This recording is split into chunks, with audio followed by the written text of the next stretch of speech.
नमस्कार बेटा लोग, तो कैसे हैं आप सब अच्छा चल रहा है। ये आपका दोस्त राजेश सिंह आ गया फिर से एक नया वीडियो लेके। आज का जो वीडियो है क्लास 11th का वीडियो है। जैसे कि आप लोग को पता है कि क्लास 11th में लॉज ऑफ मोशन का सीरीज चल रहा है, उसका लास्ट टॉपिक बचा हुआ है। Last topic in the sense कि क्या बचा है, बैंकिंग ऑफ रोड बचा हुआ है बस, है ना। सर्कुलर मोशन में बैंकिंग ऑफ रोड का छोटा सा टॉपिक बचा हुआ है, ये खत्म हो जाएगा। लॉज ऑफ मोशन में आता है, कुछ लोग सर्कुलर मोशन में इसको पढ़ाते हैं। खत्म हो जाएगा, खत्म हो जाने के बाद हम लोग स्टार्ट करेंगे वर्क, एनर्जी एंड पावर। तो उससे पहले क्लास टॉपिक को हम खत्म करते हैं। तो अगर आप नए हो, पुराने हो, जो हो, लाइक करो, सब्सक्राइब करो, शेयर करो, जो करना है करो, बट पढ़ाई जरूर करो। तो चलिए स्टार्ट करते हैं बिना किसी देरी के।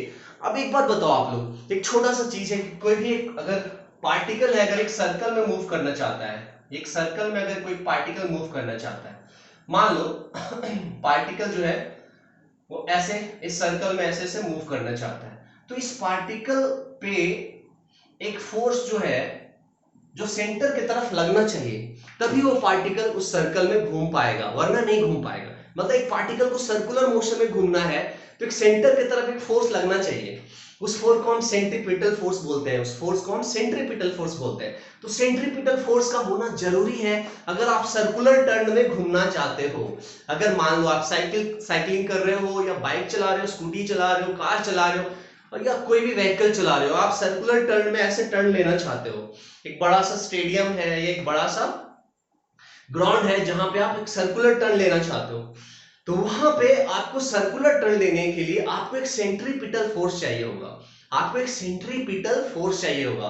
सेंट्रीपिटल फोर्स क्या होता है? सेंट्रीपिटल एक्सेलरेशन हम समझ चुके हैं। सर्कुलर मोशन का वीडियो अगर आप नहीं देखो तो जाके उसको देखो, डिस्क्रिप्शन में मैं डाल दूंगा लिंक को। तो कोई भी पार्टिकुलर सर्कुलर मोशन में घूमना चाहता है तो सेंटर की तरफ एक एक्सेलरेशन लगता है, सेंट्रीपिटल एक्सेलरेशन, और मास से मल्टीप्लाई कर देते हैं एक्सेलरेशन को, तो कौन सा फोर्स लग जाएगा? सेंट्रीपिटल फोर्स लग जाएगा। मतलब पार्टिकल पे एक सेंट्रीपिटल फोर्स भी लगता है जो सेंटर की तरफ लगता है। अब इस फोर्स के वजह से वो सर्कल में घूमेगा। अब ये फोर्स प्रोवाइड करने के लिए कोई ना कोई फोर्स होना चाहिए। जैसे एक स्टोन को मैंने बांध दिया एक स्ट्रिंग से, और मैं ऐसे ऐसे ऐसे घुमा रहा हूं, हाथ में उंगली में ऐसे करके ऐसे ऐसे घुमा रहा हूं, तो स्ट्रिंग का टेंशन जो है वो सेंटर की तरफ फोर्स लगा रहा है, जिसकी वजह से वो सर्कल में ऐसे ऐसे घूम रहा है ना। टेंशन की वजह से वो घूम रहा है। उसी तरह से आपको समझना है कि एक ट्रैक है, सर्कुलर फ्लैट रोड है ना, पूरा फ्लैट है, एक सर्कुलर ट्रैक है, उसमें एक पार्टिकल घूमना चाहता है सर्कल में, तो उसमें कौन सा फोर्स लगेगा जिससे वो सर्कल में घूमेगा? सेंट्रीपिटल फोर्स लगना चाहिए। अब सेंट्रीपिटल फोर्स यहां कौन देगा? फ्रिक्शन देगा। किसके किसके बीच में फ्रिक्शन देगा? रोड और टायर के बीच में जो फ्रिक्शन लगेगा, उसी के वजह से यहां पे ये जो फ्रिक्शन है, ये फ्रिक्शन जो है यही देगा सेंट्रीपिटल फोर्स। मतलब फ्रिक्शनल फोर्स जो है वही सेंट्रीपिटल फोर्स देगा। फ्रिक्शन जो है वो सेंट्रीपिटल फोर्स देगा, तभी ये पार्टिकल सर्कल में घूमेगा, वरना नहीं घूमेगा। अब फ्रिक्शनल का वैल्यू अब इस फ्लैट रोड में क्या होता है हमें पता है। ये रहा फ्लैट रोड ऐसे, ये रहा पार्टिकल, है ना, ये रहा नीचे mg, मास m है पार्टिकल का, ऊपर लग रहा है नॉर्मल। तो फ्रिक्शनल फोर्स कितना लगेगा? मैक्सिमम फ्रिक्शनल फोर्स लगा रहे हैं mu into normal. Frictional force क्या होता है?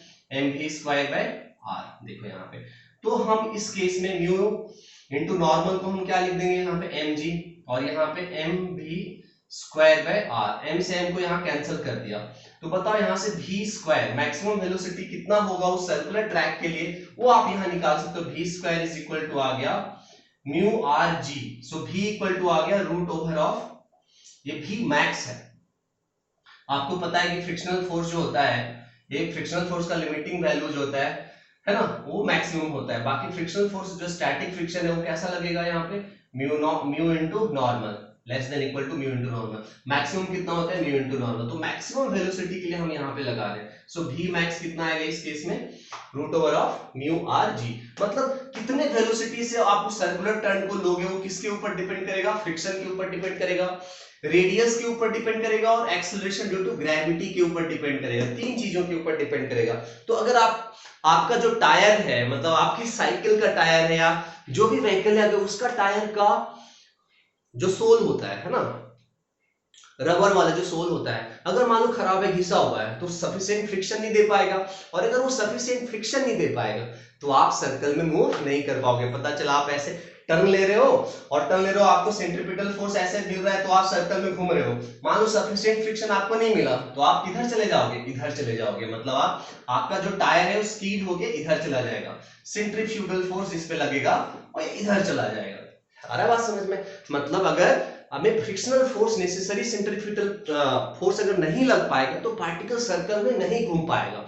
तो इस केस में जहां फ्लैट रोड है तो यहाँ पे सेंट्रीपिटल फोर्स कौन दे रहा है, ये फ्रिक्शनल फोर्स दे रहा है ना। फ्रिक्शनल फोर्स जो है सेंट्रीपिटल फोर्स दे रहा है, जिसकी वजह से ये सर्कल में घूम रहा है। ये फोर्स का वैल्यू अगर मान लो कम हो गया, मान लो जिस सरफेस पे आप ऐसे टर्न लेना चाहते हो, मान लो स्मूथ है, बारिश हुआ है, वहां पे काई पड़ा हुआ है, उस केस में आप देखोगे सर्कुलर टर्न लेना बहुत ही मुश्किल होता है। क्यों? क्योंकि आपको वहां पे फ्रिक्शन नहीं मिल पा रहा है। सफिशिएंट फ्रिक्शन अगर आपको वहां नहीं मिलेगा तो भैया आप टर्न कैसे लोगे, और अगर आप टर्न नहीं ले पाओगे तो आपका जो टायर है वो स्कीड हो जाएगा, मे बी आपका एक्सीडेंट भी हो सकता है। आ रहा है बात समझ में? तो आप ज्यादा से ज्यादा कितना मैक्सिमम वेलोसिटी से जा सकते हो सर्कुलर टर्न में, देख लो म्यू आर जी का रूट ओवर, म्यू का वैल्यू के ऊपर डिपेंड करता है कितना ज्यादा वहां फ्रिक्शन आपको मिल रहा है टायर से। मान लो टायर आपका खराब है तो आप गिर सकते हो। रेडियस कम होगा, जैसे हम सर्कुलर टर्न जब लेते हैं और फास्ट लेना चाहते हैं तो रेडियस को हमें थोड़ा सा बड़ा करना होता है। छोटे से रेडियस में अगर आप टर्न लोगे तो मे बी आपका एक्सीडेंट हो सकता है, बहुत प्रॉब्लम होता है। तो जब भी स्पीडली हमें फास्ट में अगर हमें सर्कुलर टर्न लेना होता है तो हम जनरली क्या करते हैं, रेडियस को जो है वो बढ़ा देते हैं, थोड़ा लंबा वाला टर्न लेते हैं, रेडियस को हम बढ़ा देते हैं, ठीक है। और जी तो है हमारा एक्सेलरेशन ड्यू टू ग्रेविटी। यही चीज अगर हम मून पे करेंगे तो वहां जी का वैल्यू क्या होता है, g/6 होता है। एक ऐसी जगह पे करेंगे स्पेस पे तो होगा नहीं, जी का वैल्यू 0, तो मैक्सिमम वेलोसिटी का वहां नाम का कोई चीज ही नहीं, फ्रिक्शन वहां लगेगा ही नहीं, है ना। नॉर्मल फोर्स वहां 0, फ्रिक्शन 0, है ना। चल, तो ये जी के ऊपर भी डिपेंड करता है। एक बात यहाँ पे आप लोग समझ गए। अब बात ये है कि भैया जो पूरा वर्ल्ड है, अंबानी तो है नहीं कि भाई घर से हमेशा नया नया टायर निकालो और चलो, है ना। तो उसके लिए क्या होता है, जब भी आप रोड में ट्रैवल कर रहे होगे तो आपने नोटिस किया होगा जहां पे टर्निंग होता है ना, जहां पे टर्न होता है वहां कंप्लीट सर्कल तो नहीं होता, लेकिन जहां पे टर्निंग होता है वहां पे आप देखोगे रोड यहाँ लेवल में नहीं होता, फ्लैट नहीं होता, थोड़ा सा एक एंड थोड़ा ऊपर होता है रोड का, दूसरा एंड नीचे होता है, ऐसे होता है, थोड़ा सा ऐसे होता है। क्यों होता है थोड़ा सा ऐसे उठा हुआ, क्यों होता है? क्योंकि वहां पे इसी प्रोसेस को तो हम बोलते हैं बैंकिंग ऑफ रोड। मतलब अगर आपका टायर भी खराब है ना, तभी कोई ना कोई ऐसा फोर्स है जो सेंट्रीपिटल फोर्स देने के लिए तैयार है। मतलब फ्रिक्शन का कंट्रीब्यूशन को कम करने के लिए, फ्रिक्शन का कंट्रीब्यूशन को कम करने के लिए हम रोड को क्या करते हैं, एक साइड से ऐसे उठा देते हैं, एक साइड से ऐसे उठा देते हैं। तो देखोगे आप लोग जहां घाटीज होती हैं, है ना, जहां पे घाटियां होती हैं, बहुत हिल्स वाले हिल स्टेशंस में आप जनरली देखोगे वहां पे क्या होता है, टर्निंग्स बहुत सारे होते हैं। जब टर्निंग्स होता है वहां पे आपको दिखेगा रोड जो होते हैं वो बैंक्ड होते हैं, एंगल पे बैंक्ड होते हैं। मतलब एक किनारा जो रोड का होता है किसी एंगल से उठा हुआ होता है, इसी को हम बोलते हैं banking of road. What is the need for the banking of road? क्या जरूरत होता है बैंकिंग ऑफ रोड का? क्योंकि अगर फ्रिक्शन भी हमारा कम रहेगा, टायर और रोड के बीच में अगर फ्रिक्शन हमारा कम भी रहेगा ना, तब भी हम कंफर्टेबली आराम से उस सर्कुलर टर्न को हम ले पाएंगे। इसीलिए हम वहां पे बैंकिंग ऑफ रोड करते हैं, रोड को एक साइड से ऐसे एंगल में उठा देते हैं, है ना। पहले फ्लैट रोड रहता है, अब इसके बाद क्या होता है, ऐसे उठा होता है किसी एंगल से। तो बैंकिंग ऑफ रोड का हमें केस समझ में आया। अब इसमें देखो जनरली हम क्या करते हैं, बैंकिंग ऑफ रोड फ्रिक्शन के कंट्रीब्यूशन को कम करने के लिए हम लोग करते हैं बैंकिंग ऑफ रोड, ठीक है। अब देखो यहाँ पे तो अब है डेरिवेशन करना है। मान लेते हैं एक ऐसा केस मान लेते हैं कि बेटा मान लो एक स्मूथ सरफेस है, ठीक है, एक ऐसा केस है, मान लो स्मूथ सरफेस है, मतलब रोड जो है पूरा स्मूथ, मान लेते हैं कि रोड जो है ना पूरा स्मूथ है ना, मतलब फ्रिक्शन कोएफिशिएंट जो है क्या है, 0 है, तो फ्रिक्शनल फोर्स नहीं लगेगा। अब इस केस में हम क्या कर रहे हैं, रोड को हम बैंक कर दे रहे हैं, ठीक है, मतलब रोड को किसी एंगल से हम एक साइड को उठा दे रहे हैं, कुछ एंगल से, थीटा एंगल से, ठीक है।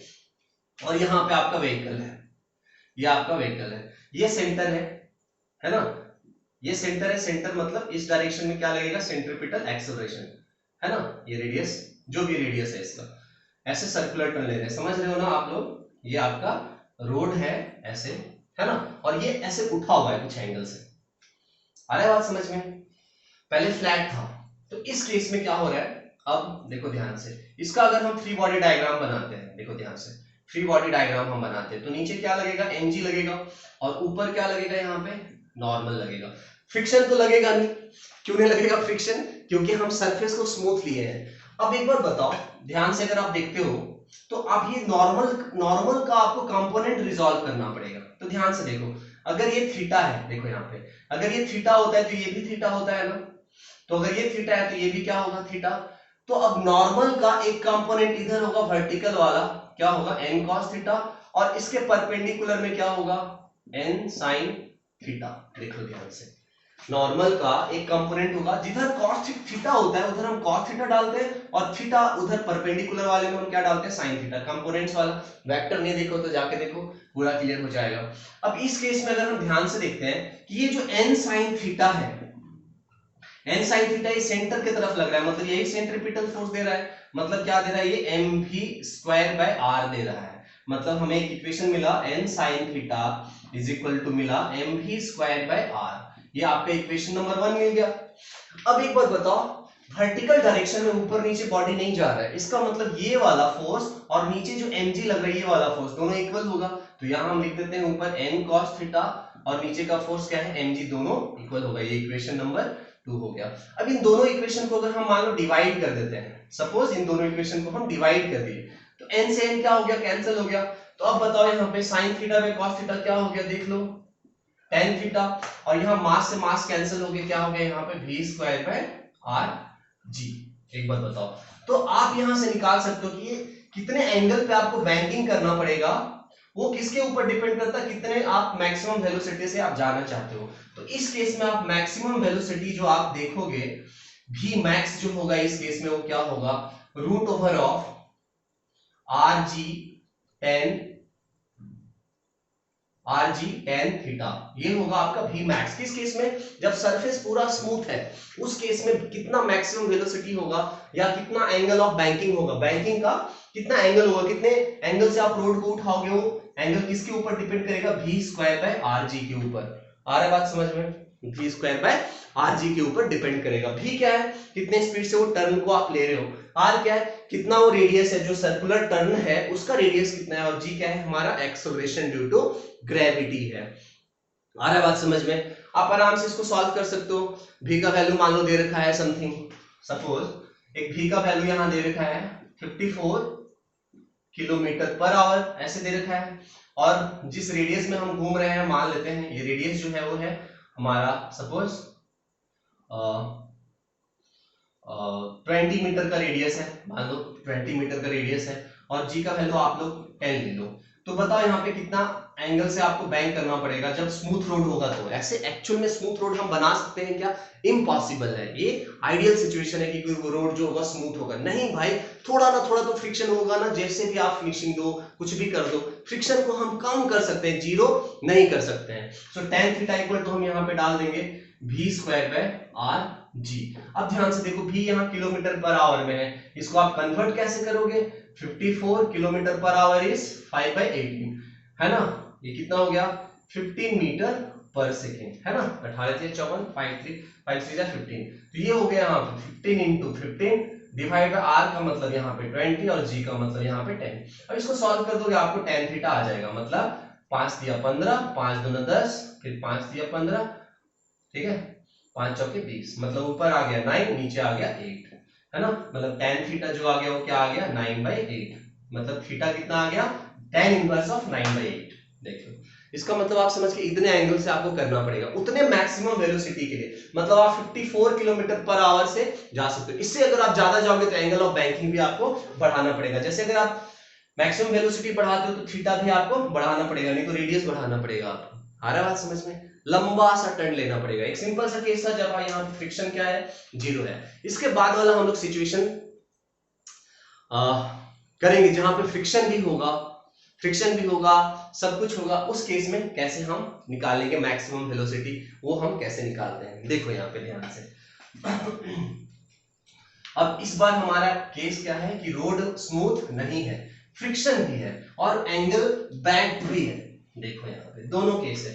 तो क्या हो रहा है यहाँ पर देखिए, एकदम सिंपल सा सिचुएशन है कि ये आपका रोड है, रोड को बैंक कर दिया गया है एंगल थीटा से, और यहाँ पे आपका ये व्हीकल है, व्हीकल ऐसे जा रहा है टर्निंग लेने के लिए, मतलब ये ऐसा रोड है और इसको बैंक कर दिया है कुछ एंगल से, उठा दिया गया है, ठीक है, मतलब इसको 3D में बनाना पड़ेगा थोड़ा सा, ऐसे उठा दिया गया है एंगल से, ठीक है, और ये रोड आपका ऐसा है और ये व्हीकल आपका जा रहा है ऐसे कुछ v वेलोसिटी से ऐसे जा रहा है, ये आपका सेंटर है, सेंटर से रेडियस r है ये। अब देखो अगर बेटा फ्रिक्शन मान लो जीरो होता, मान लो अगर फ्रिक्शन जीरो होता, ठीक है, तो ये किधर स्कीड करना चाहेगा, इधर स्कीड करना चाहेगा ना, तो फ्रिक्शन किधर लगेगा, इधर लगेगा ना, समझ में आ रहा है, स्कीड वो उधर करना चाहेगा, स्कीड ये जो है वो इधर करना चाहेगा स्कीड, तो फ्रिक्शन इधर लगेगा। मतलब यहाँ पे आपने सीख लिया कि यहाँ पे इस बॉडी पे जो फ्रिक्शन लगेगा वो किधर लगेगा, इधर लगेगा, फ्रिक्शन ऐसे लगेगा। आपको पता है कि नॉर्मल ऐसे लगता है, ये आपका सेंटर है ना, सेंटर है, इसी डायरेक्शन में हमें रिजॉल्व करना पड़ेगा फोर्सेस। अभी जस्ट थोड़ी देर पहले आपको पता चला नीचे क्या लगेगा, यहाँ पे mg लगेगा, देखो नीचे mg लगेगा। अब ये आपको पता है कि अगर ये थीटा है तो ये भी थीटा होगा, और ये क्या होगा, देखो ये वाला भी थीटा होगा। कैसे थीटा होगा, अगर ये थीटा है देखो तो ये थीटा होगा, ये थीटा होगा, है ना, ये और ये 90 है तो ये 90 माइनस थीटा, और ये परपेंडिकुलर तो ये भी थीटा। अब बताओ इस नॉर्मल के कंपोनेंट्स को पहले हम देखते हैं, तो इधर क्या हो गया n cos थीटा, इससे पहले भी हम लोगों ने किया था, और इधर क्या होगा नॉर्मल का कंपोनेंट बता दो, n sin थीटा, ये नॉर्मल का कंपोनेंट हो गया, ठीक है, नॉर्मल का कंपोनेंट हो गया, इसका कोई काम नहीं है। अब फ्रिक्शन के कंपोनेंट को हम देखते हैं, इसका कंपोनेंट हम देखते हैं, इधर अब क्या होगा, ये देखो f cos थीटा, इधर क्या होगा यहाँ पे देखो f sin थीटा, देखो फ्रिक्शन का कंपोनेंट्स में हमने देख लिया। अब एक बात बताओ, सेंटर की तरफ कौन कौन सा फोर्स लग रहा है, सेंटर की तरफ फोर्स लग रहा है n sin theta plus f cos theta, ये सेंटर की तरफ लग रहा है, तो ये क्या देगा, सेंट्रीपिटल फोर्स, और सेंट्रीपिटल फोर्स क्या होता है mv²r। यहाँ पे हम मैक्सिमम वेलोसिटी के बारे में हम बात कर रहे हैं, ये जो भी हम बात कर रहे हैं मैक्सिमम वेलोसिटी के बारे में हम बात कर रहे हैं। तो बताओ हमारे पास एक इक्वेशन आ गया n sin theta plus f cos theta equal to mv²r, और आपको पता है कि फ्रिक्शनल इज इक्वल टू हम क्या लेंगे, maximum value mu into normal, हमेशा फ्रिक्शन जो होता है less than equal to mu into normal, तो मैक्सिमम वेलोसिटी चाहिए ना हमें, तो इक्वल लेंगे यहाँ पे। तो ये हो गया यहाँ पे n sin थीटा प्लस ये क्या हो गया म्यू इनटू नॉर्मल, और यहाँ पे हो गया cos थीटा इक्वल टू क्या हो गया mv²r, ठीक है। यहाँ से आप एक काम करो, n को कॉमन ले लो, तो बचा क्या यहाँ पे, n कॉमन आ गया, sin थीटा बाहर, म्यू इनटू cos थीटा, और यहाँ आ गया mv²r, ये आपका इक्वेशन नंबर 1 हो गया मान लो, ठीक है, ये आपका इक्वेशन नंबर 1 हो गया। अब बताओ वर्टिकल डायरेक्शन में देखो थोड़ा सा, वर्टिकल डायरेक्शन में, अब ये वर्टिकल डायरेक्शन में ऊपर कौन सा फोर्स लग रहा है n cos थीटा, नीचे कौन सा फोर्स लग रहा है mg और f sin थीटा, तो आप क्या लिख सकते हो, वर्टिकल डायरेक्शन में कोई मोशन तो नहीं हो रहा है, मतलब ऊपर का फोर्स इक्वल टू नीचे के दो फोर्स है यहाँ पे mg plus f sin theta. अब देखो यहाँ पे हम क्या करने वाले हैं, n cos थीटा, ठीक है, n cos theta is equal to mg यहाँ डाल दिया प्लस फ्रिक्शन की जगह पे म्यू इनटू नॉर्मल, और यहाँ पे क्या हो गया sin थीटा, ठीक है। अब देखो क्या हो रहा है, इसको हम इधर ले आते हैं, इधर, सो n कॉमन ले लिया, यहाँ पे हो गया cos theta minus mu into क्या हो गया यहाँ पे sin theta is equal to क्या हो गया यहाँ पे mg हो गया, ठीक है। अब हम क्या करते हैं यहाँ पे, ये इक्वेशन नंबर 2 हो गया। अब इक्वेशन नंबर 1 और इक्वेशन नंबर 2 को हम डिवाइड कर देते हैं, है ना, डिवाइड करने से इक्वेशन नंबर 1 और इक्वेशन नंबर 2 को हम डिवाइड कर देते हैं, मतलब हम इक्वेशन नंबर 2 यहाँ लिख रहे हैं, देखो इक्वेशन नंबर 2 को हम यहाँ पे लिख रहे हैं n, यहाँ पे हो गया cos theta minus mu sin theta, ठीक है, इज इक्वल टू यहाँ क्या हो गया mg, ये हमारे इक्वेशन नंबर 2 है। इसको डिवाइड कर दिया, बीच में एक लाइन यहाँ LHS LHS divide, RHS RHS divide हम करते हैं, तो जैसे हमने डिवाइड किया, ये क्या हो गया, यहाँ n से n क्या हो गया, कैंसिल हो गया, n से m यहाँ क्या हो गया, कैंसिल हो गया। तो नेक्स्ट स्टेप में हमारे पास क्या आ गया, देखो यहाँ पे LHS में आ गया sin theta plus mu cos theta, लिख देते हैं यहाँ पे sin theta plus mu cos theta divided by, नीचे क्या आ गया यहाँ पे cos theta minus mu sin theta आ गया ये, इज इक्वल टू क्या आ गया यहाँ पे v स्क्वायर बाय आर जी। देखो यहाँ पे ये आ गया। अब हम यहाँ से v निकाल रहे हैं, v मैक्स कितना होगा ये हम निकाल रहे हैं, ठीक है। सो v मैक्स अगर हम निकाल रहे हैं यहाँ पे, सो v इज इक्वल टू यहाँ पे रूट ओवर दे देते हैं, यहाँ पे ये आर जी आ गया, क्रॉस मल्टीप्लाई आर जी, और यहाँ पे क्या आ गया देखो sine theta plus mu cos theta by यहाँ पे क्या आ गया cos theta minus mu sine theta, ये आ गया। यहां तक भी आप एक्सप्रेशन रखोगे तो ठीक है, नहीं तो आप tan थीटा के टर्म्स में कर दो इसको आर जी। हम देखो cos थीटा से ऊपर नीचे डिवाइड कर दे रहे हैं, तो sin थीटा पे cos थीटा, हम cos थीटा से ऊपर नीचे डिवाइड कर दे रहे हैं, तो sin थीटा पे cos थीटा क्या हो गया यहाँ पे देखो tan theta plus mu, mu है यहाँ पे, म्यू cos थीटा पे cos थीटा क्या हो गया म्यू बचा, cos थीटा पे cos थीटा, हम cos थीटा से डिवाइड करें यहाँ यहाँ यहाँ यहाँ, ठीक है। तो sin थीटा पे cos थीटा tan थीटा हो गया प्लस म्यू cos थीटा पे cos थीटा करेंगे तो म्यू हो गया, cos थीटा पे cos थीटा यहाँ पे 1 हो गया माइनस म्यू, यहाँ पे क्या हो गया tan थीटा। देखो यहाँ ब्रैकेट क्लोज। अब देखो यहाँ पे सो v मैक्स क्या आ गया R G root over of tan theta plus mu divide by 1 minus mu tan theta. अब एक बात बताओ, हमने थोड़ी देर पहले जो रिलेशन डिराइव किया था जहां पे हमने बोला था कि म्यू 0 होगा, तो बेटा म्यू को 0 करके देखो तो क्या आ रहा है।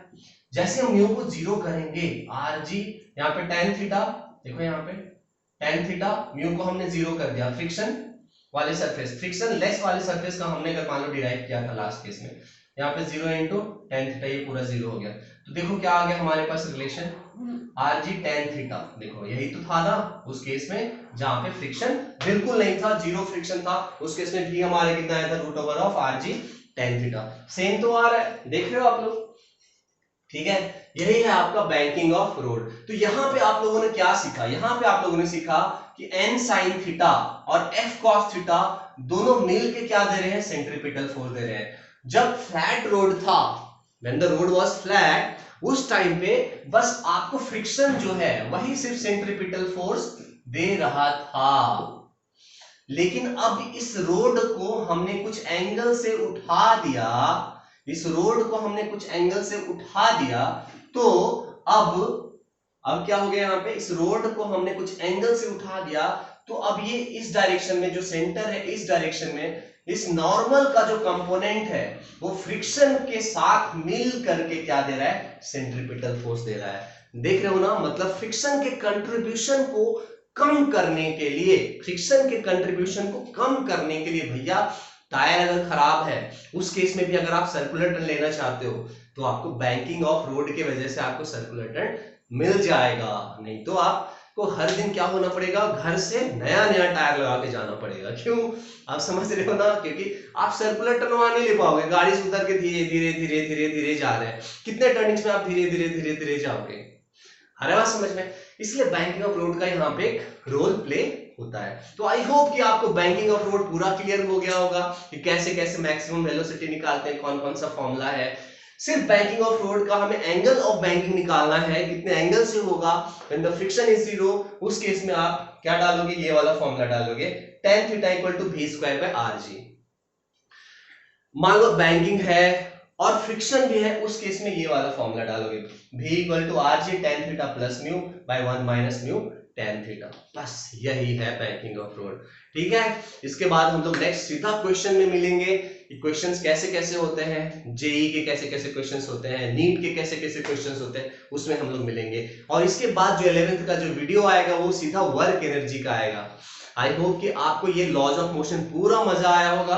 अब हम लोग सीधा कहां पे मिलेंगे, वर्क एनर्जी एंड पावर में मिलेंगे। और ही इंटरेस्टिंग चैप्टर है। फिजिक्स में क्या होता है ना, जैसे जैसे आप ऊपर चैप्टर्स बढ़ते जाते हो वैसे वैसे आपको मजा आने लगता है, आप एंजॉय करने लगते हो, क्योंकि पीछे का पूरा इंफॉर्मेशन आगे काम आता है। वैसे सोचोगे आप काइनेमेटिक्स नहीं पढ़ोगे और रोटेशनल मोशन आपको समझ में आएगा, तो बिल्कुल भी नहीं समझ में आएगा, ठीक है। तो अगर आप नए हो तो जरूर सब्सक्राइब करना, अपने दोस्तों तक इसको शेयर करना, ठीक है। चलिए हम लोग मिलते हैं नेक्स्ट वीडियो में, तब तक के लिए नमस्कार।